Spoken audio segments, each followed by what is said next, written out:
आज धर्मघट कौन सार आज राज्य संघ संपादक निर्देश क्रमे श्री सुब्रत कुमार रावल निर्देश क्रमे आज कोरापुट जिले में चतुर्थ श्रेणी कर्मचारी संघ सम्मिलनी बैठकटी हो जाइए। 8 गोटी दाबी की नहीं सरकार पाखे उपस्थापन करने आज आम सम्मिलनी बैठकटे हो जाइए। विगत दिन मानक विधानसभा सम्मुखें धारणा देथिलु सरकार आमको कथा देइछंती आमर दाबी निश्चय पूरण करेंगे। तेणुक आम मन पकई देवाई चाहूँ आम 8 गोटी दाबी जल्दी पूरण कर आमको परिवार प्रतिपोषण कर सहायक हूँ।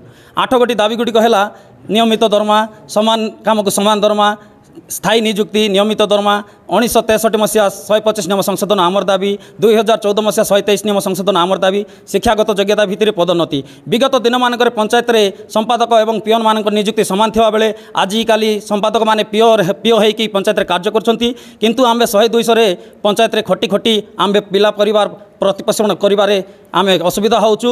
पिला छुआ मूर्ख हो जाउछंती, पाठ पढ़ी पार नांती। तेणुक आमे भारत संविधान रे समस्तंकर बंचबार समान अधिकार रही बेले आमे 10-20 टंका पाई दिन को खटुचु। तेणुक सरकार जितेबाला डिक्लेयर करिसंती दिन को 345 टंका दैनिक मजूरी थिबा बेले आमे 10 टंका पाई खटुचु। तेणुक 5T सचिव एवं पंचायत राज सचिव एवं नंबर 1 मुख्यमंत्री नवीन पट्टनायक अनुरोध करुचु आमर दुख बुझी आमको सहायक हेबे बोली प्रतिपोषण करवा परिवार प्रतिपोषण करने सहायक हेबे बोली आपण मानक माध्यम रे सरकार निकट में आमर अली करुचु।